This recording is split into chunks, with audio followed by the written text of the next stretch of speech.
Vande Mataram students, हम लोग देखने वाले हैं चैप्टर नंबर 5 सफलता का मंत्र यानी मंत्र ऑफ सक्सेस। सबसे पहले देखेंगे कविता का परिचय। इस कविता में श्रम को ही सफलता का मंत्र बताते हुए मेहनत करके आगे बढ़ने की सीख दी गई है। कविता का उद्देश्य परिश्रम का महत्व समझाना तथा परिश्रम से ही जीवन में आगे बढ़ने की प्रेरणा देना है। अब हम देखेंगे ये कविता को। सबसे पहले हम कविता का पठन करेंगे, उसके बाद उसका भावार्थ समझेंगे। केवल इच्छा करने से ही काम कहाँ पूरे होते हैं, कब इच्छा से मंजिल मिलती है, सपने कब पूरे होते हैं। लक्ष्य साध कर आंखों में तुम श्रम से नहीं घबराना सीखो, चाहो यदि पर्वत चोटी पर तुम भी अपना ध्वज फहराना। सागर तह से मोती लाकर चाहो अपना कंठ सजाना। विपदाओं से लड़कर पहले श्रम पथ पर बढ़ जाना सीखो। करते हैं दिन रात परिश्रम बिना थके देखो मजदूर, चींटी भी भोजन पाने को चलकर जाती कितनी दूर। जीवन सफल बनाना है तो श्रम का मंत्र दोहराना सीखो। अब हम देखेंगे कविता का भावार्थ। केवल इच्छा करने से ही काम कहाँ पूरे होते हैं। उसका अर्थ होता है केवल इच्छा करने से यानी चाहने से, सिर्फ चाह करने से हमारे काम कभी पूरे हो सकते हैं। हम ऐसा चाहते हैं कि हम ऊंचे एक पहाड़ पर चढ़ जाए, पर चढ़े नहीं और सिर्फ इच्छा रखे तो पूरा होगा? नहीं पूरा होगा। यानी सिर्फ इच्छा रखने से काम कोई पूरे होते नहीं। कब इच्छा से मंजिल मिलती है, सपने कब पूरे होते हैं। यानी इच्छा करने से मंजिल यानी हमें अभी लक्ष्य मिलता नहीं। आप ऐसा लक्ष्य बनाओ कि मुझे इस बार एग्जाम में फर्स्ट आना है, पर उसके लिए सिर्फ आप इच्छा करो तो वो पूरा हो जाएगा? आपका सपना नहीं पूरा होगा। सिर्फ इच्छा करने से आपको आपका लक्ष्य मिलता नहीं, आपके सपने पूरे होते नहीं। लक्ष्य साधकर आंखों में तुम श्रम से नहीं घबराना सीखो। तो उसके लिए क्या करना पड़ेगा? लक्ष्य साधकर यानी जो आपने डिसाइड किया है उसको तुम क्या करोगे? उसको आंखों में रखोगे, उसको लक्ष्य को तुम डिसाइड करोगे कि मुझे ये पाना है, और वो पाने के लिए क्या करोगे? आप श्रम से कभी नहीं घबराओगे। अब अगर आपने श्रम से कभी नहीं घबराना सीख लिया तो तुम लक्ष्य को साध पाओगे। जो आपने मंजिल डिसाइड की है, लक्ष्य डिसाइड किया है, उसको पा सकोगे। चाहो यदि पर्वत चोटी पर तुम भी अपना ध्वज फहराना। तुम भी अगर ऐसा चाहते हो कि पर्वत की चोटी पर का मतलब होता है पहाड़ का सबसे ऊपरी हिस्सा, ऊपरी भाग जिसे कहा जाता है चोटी। अगर तुम ऐसा चाहते हो कि पहाड़ के सबसे ऊपरी भाग के ऊपर तुम हमारा राष्ट्र ध्वज फहराना चाहते हो, ऐसा अगर तुम चाहते हो। सागर तह से मोती लाकर चाहो अपना कंठ सजाना। अगर तुम ऐसा चाहते हो कि सागर के तह से, यानी सागर का मतलब होता है समुद्र और तह का मतलब होता है उसकी गहराई से मोती लाना चाहते हो, यानी सीपी से निकलने वाला कीमती रत्न, वो अगर लाना चाहते हो। और चाहो अपना कंठ सजाना यानी अपने गले को उससे सजाना चाहते हो, वो मोती का हार बनाकर अपने गले को सजाना चाहते हो। विपदाओं से लड़कर पहले श्रम पथ पर बढ़ जाना सीखो। अगर तुम ये दो काम करना चाहते हो, अपना लक्ष्य पूरा करना चाहते हो, तो सबसे पहले क्या करना पड़ेगा?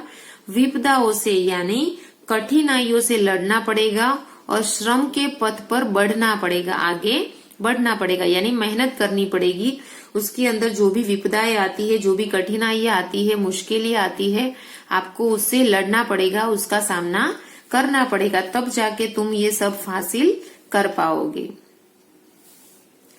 करते हैं दिन रात परिश्रम बिना थके देखो मजदूर। किसका एग्जाम्पल दिया है श्रम के लिए? कि मजदूर को देखो कि आपने देखा होगा कहीं पे कहीं रास्ता बन रहा है, मकान बन रहा है, या फिर कहीं खेती में मजदूर काम कर रहे हैं, तो दिन और रात कुछ भी देखते नहीं है और दिन रात परिश्रम यानी मेहनत करते रहते हैं।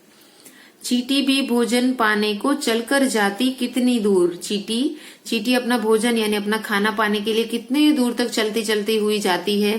उसे खाना मिलने के लिए वो कितना पूरा बारिश के सीजन के लिए पूरे साल वो लोग खाना इकट्ठा करते रहते हैं, अपने दर के अंदर खाना ले जाते रहते हैं।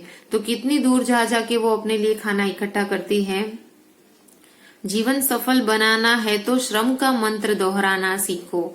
यानी 2 एग्जाम्पल के द्वारा हमें बताया गया है कि अगर तुम जीवन में सफलता पाने चाहते हो तो इनकी तरह मजदूर जैसे कभी परिश्रम से थकते नहीं, चींटी कभी अपनी मेहनत से डरती नहीं, वैसे ही आपको दिन रात श्रम करना है, दिन रात परिश्रम करना है।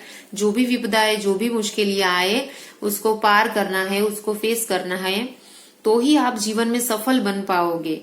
ओके, तो श्रम का मंत्र दोहराना, यानी श्रम का जो ये मंत्र बताया आपको कि श्रम के लिए लक्ष्य को पाने के लिए श्रम करना जरूरी है, ये मंत्र को आप बार बार दोहराते रहो, उसको रिपीट करते रहो। आप उसको रिपीट करते रहोगे, दोहराते रहोगे तो आप अवश्य ही जीवन में सफल बनोगे। तो यहाँ पे ये चैप्टर, ये कविता का पूरा भावार्थ खत्म होता है। अब हम देखेंगे उसका अभ्यास। अभ्यास के अंदर सबसे पहले दिया है कविता बोध और श्रुतलेख। श्रुतलेख के अंदर कुछ डिक्टेशन वर्ड दिए हैं, वो वर्ड को सिर्फ नोटबुक के अंदर लिखना है। इच्छा, मंजिल, पर्वत, चोटी, पर्वत चोटी पूरा वर्ड है, चींटी, विपदाओं और परिश्रम। उसके बाद कुछ मौखिक प्रश्न है और कुछ लिखित प्रश्न है। ये मौखिक और लिखित प्रश्नों के उत्तर हम लोग नोटबुक में देखेंगे। तो मौखिक प्रश्नों के अंदर प्रश्न नंबर क है, हमारे काम कब पूरे होते हैं? कब हमारे काम पूरे होते हैं? श्रम करते हैं तब। तो उत्तर लिखेंगे, हमारे काम श्रम करने से पूरे होते हैं। ख, पर्वत पर ध्वज फहराने के लिए क्या करना पड़ता है? तो उत्तर आएगा, पर्वत पर ध्वज फहराने के लिए विपदाओं से लड़कर श्रम पथ पर बढ़ना होता है। क्या करना पड़ता है? विपदाओं से लड़के श्रम के पथ के ऊपर आगे बढ़ना पड़ता है। प्रश्न नंबर ग, श्रम का महत्व बताने के लिए क्या करना पड़ता है? तो उत्तर आएगा, श्रम का महत्व बताने के लिए विपदाओं से लड़कर श्रम पथ पर आगे बढ़ना पड़ता है। जीवन में सफलता पाने का मंत्र क्या है? क्या है जीवन में सफलता पाने का मंत्र? यस, क्या है? जीवन में सफलता पाने का मंत्र है श्रम करना। तो उत्तर में लिखेंगे, जीवन में सफलता पाने का मंत्र लक्ष्य साधकर श्रम करना है। क्या करना है? ओनली श्रम नहीं, पर लक्ष्य डिसाइड करने के बाद श्रम करना है। अब हम देखेंगे कुछ लिखित प्रश्नों के उत्तर। लिखित प्रश्न के अंदर प्रश्न नंबर क है, केवल चाहने से ही मन की इच्छाएं पूरी क्यों नहीं होती? सिर्फ चाहने से इच्छा क्यों नहीं पूरी होती?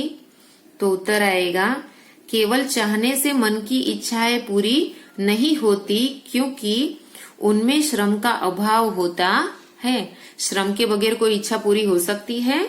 नहीं हो सकती। ग, सागर की तह से मोती निकालकर कौन ला सकता है? सागर के नीचे से मोती निकालकर कौन ला सकता है? जो व्यक्ति मेहनत करता हो, विपदाओं से लड़ सकता हो, वही सागर के तट तक, तह तक जा सकता है। तो उत्तर में लिखेंगे, विपदाओं से लड़कर श्रम करने वाला व्यक्ति ही सागर की तह से मोती ला सकता है। प्रश्न नंबर ग, कविता के अनुसार जीवन में लक्ष्य की प्राप्ति कैसे होती है? तो कैसे होती है लक्ष्य की प्राप्ति? श्रम से न घबराए तब हमें होगी लक्ष्य की प्राप्ति। तो उत्तर में लिखेंगे, कविता के अनुसार श्रम से न घबराकर लक्ष्य की प्राप्ति होती है। घ, कविता में चींटी के उदाहरण से क्या संदेश दिया गया है? तो उत्तर आएगा, कविता में चींटी के उदाहरण से यह संदेश मिलता है कि हमें उनकी भांति परिश्रमी होना चाहिए। क्या बताते हैं चींटी द्वारा? कि हमें उनकी तरह परिश्रम करना चाहिए।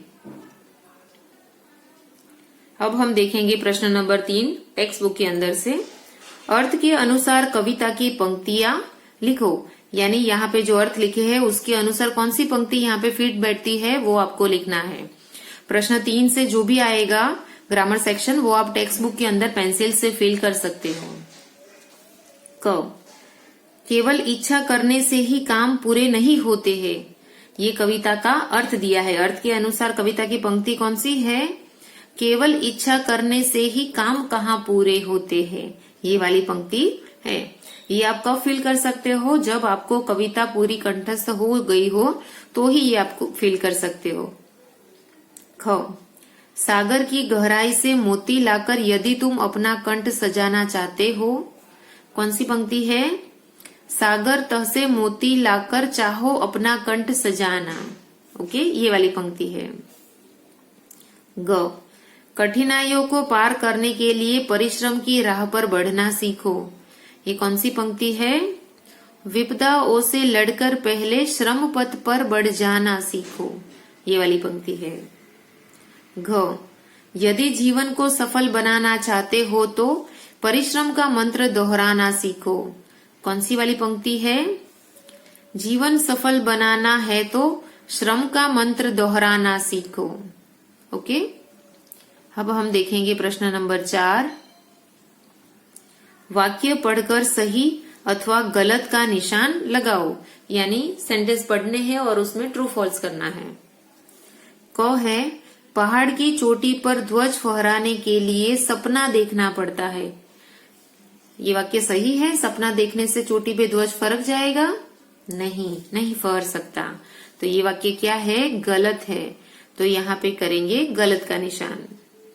ख, मंजिल तक पहुंचने के लिए परिश्रम करने की आवश्यकता होती है। सेंटेंस राइट है? यस, परिश्रम से ही मंजिल तक पहुंच सकते हैं। तो यहाँ पे करेंगे सही का निशान। ग, छोटी सी चींटी भी भोजन के लिए मेहनत करती है। तो ये वाक्य क्या है? एकदम सही है। तो यहाँ पे करेंगे सही का निशान। घ, इच्छा तभी पूरी होती है जब उसके लिए परिश्रम किया जाए। वाक्य कैसा है? सही है। तो यहाँ पे करेंगे सही का निशान। ड, केवल मन के चाहने से ही सारी इच्छाएं पूरी हो जाती है? नहीं, हो जाती है यहाँ पे लिखा है, क्वेश्चन नहीं पूछा है। हो जाती है। हो जाती है क्या? सिर्फ चाहने से इच्छा पूरी नहीं होती। तो वाक्य क्या है? गलत है। तो यहाँ पे करेंगे गलत का निशान। अब हम देखेंगे भाषा की बात। भाषा की बात के अंदर है सबसे पहले वचन बदलो, यानी चेंज द नंबर। एक वचन है तो उसका बहुवचन करना है। जैसे कि इच्छा तो इच्छाएं, चोटी तो क्या बनेगा? चोटियां। पर इसके अंदर मात्रा चेंज हो जाएगी। पिछले चैप्टर में भी हमने यही बात की थी कि वो दीर्घ ई की मात्रा जब बहुवचन बनेगा तो वो हो जाएगी ह्रस्व ई की मात्रा। मंजिल तो बनेगा मंजिलें। विपदा उसका बनेगा विपदाए। ये यहाँ वाली मात्रा तो ह्रस्व ई है तो ये चेंज नहीं होगी। चीटी तो उसका क्या बनेगा? चीटिया। जो लास्ट वर्ड के अंदर जो लास्ट दीर्घ ई की मात्रा है वो ही चेंज होती है। ये फर्स्ट वाली मात्रा चेंज होगी नहीं। वर्ड के अंदर जो लास्ट वर्ड है उसकी मात्रा दीर्घ ई है तो बहुवचन में वो ह्रस्व ई बन जाएगी, पर फर्स्ट लेटर की मात्रा चेंज नहीं होगी। सपना तो उसका बनेगा सपने। अब देखेंगे प्रश्न नंबर 2। कंठ, मंत्र आदि शब्दों में लगे बिंदु को अनुस्वार कहते हैं। ये जो वर्ड है उस वर्ड के ऊपर यहाँ जो लगा है साइन, वो साइन को क्या कहते हैं? बिंदु कहते हैं, यानी अनुस्वार। वो बिंदु को क्या कहते हैं हिंदी में?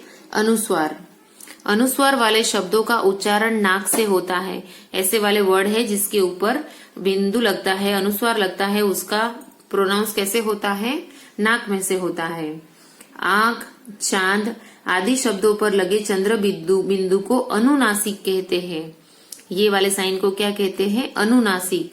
और ये वाले साइन को अनुस्वार, याद रखना। चंद्र बिंदु वाले शब्दों का उच्चारण करते समय नाक और मुंह दोनों से हवा निकलती है।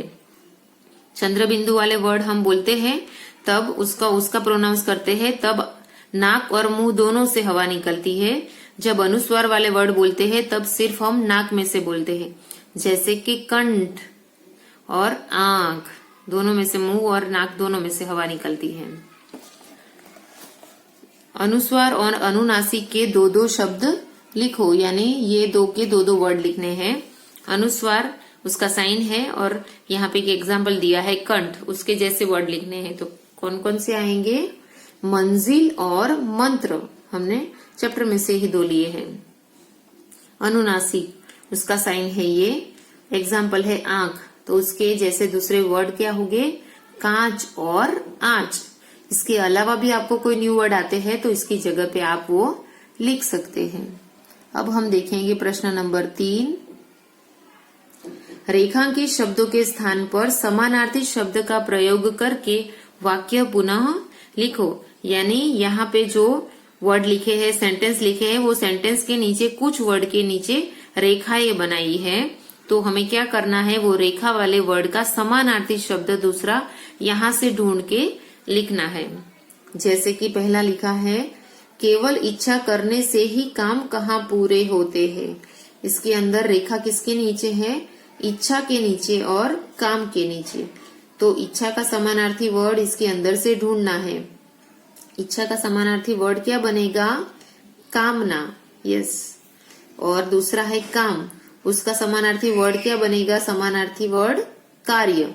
तो कामना और कार्य से हमें वापस सेंटेंस बना के लिखना है। केवल इच्छा की जगह कामना करने से ही काम की जगह कार्य कहाँ पूरे होते हैं, ऐसे फील करना है।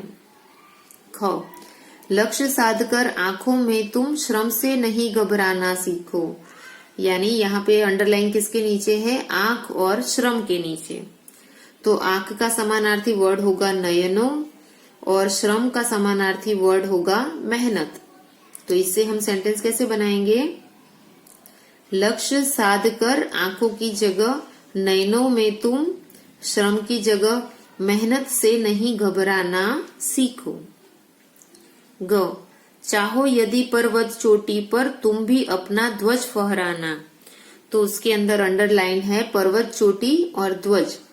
पर्वत चोटी का समानार्थी शब्द बनेगा गिरि शिखर और ध्वज का समानार्थी शब्द बनेगा झंडा। तो इससे ये सेंटेंस को हम वापस लिखेंगे। चाहो यदि पर्वत चोटी की जगह गिरि शिखर पर तुम भी अपना ध्वज की जगह झंडा फहराना। ओके। घ, विपदाओं से लड़कर पहले श्रम पथ पर बढ़ जाना सीखो।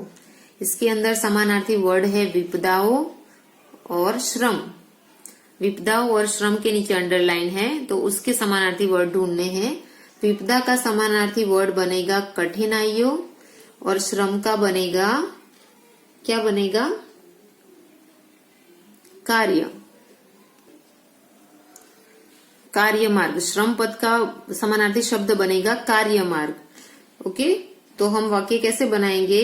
कठिनाइयों, पहले तो विपदाओं की जगह लिखेंगे कठिनाइयों से लड़कर पहले श्रम की जगह लिखेंगे कार्य मार्ग पर, पद का शब्द हम बनाएंगे मार्ग।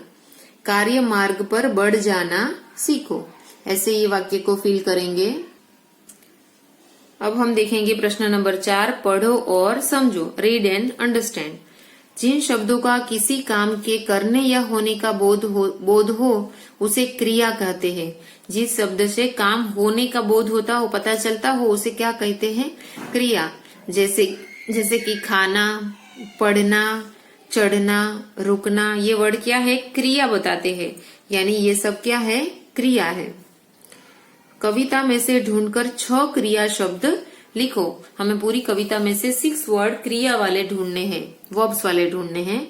तो उसके अंदर से लिखेंगे मिलना, लाना, सीखना, सजाना, फहराना, लड़ना। ऐसे 6 वर्ड हम यहाँ पे ढूंढ के कविता में से लिखेंगे। अब हम देखेंगे रचनात्मक अभिव्यक्ति। मेहनत का फल मीठा होता है, यह संदेश देने वाली कोई कहानी इंटरनेट से ढूंढो और अपने शब्दों में लिखकर कक्षा में सुनाओ। ऐसी मेहनत वाली और एक कहानी आपको नेट के ऊपर से ढूंढनी है और अपने घर पे अपने भाई बहन या अपने मित्रों को बतानी है। प्रश्न नंबर 2, परिश्रम का महत्व बताती कविता लहरों से डरकर नौका पार नहीं होती कंठस्थ करो और कक्षा में स्वस्वर और सस्वर गाकर सुनाओ। यानी ऐसे ही एक मेहनत वाली कविता है। लहरों से डरकर नौका पार नहीं होती, मेहनत करने वालों की कभी हार नहीं होती। तो ये वाली कविता आपको ढूंढनी है और उसको आपको लर्न करना है, कंठस्थ करना है और फिर आपके घर पे अपने दोस्तों को या अपने भाई बहन को, मम्मी पापा को सुनाना है। तो यहाँ पे ये चैप्टर हमारा पूरा खत्म होता है। नेक्स्ट वीडियो के अंदर हम न्यू चैप्टर देखेंगे। Bye students.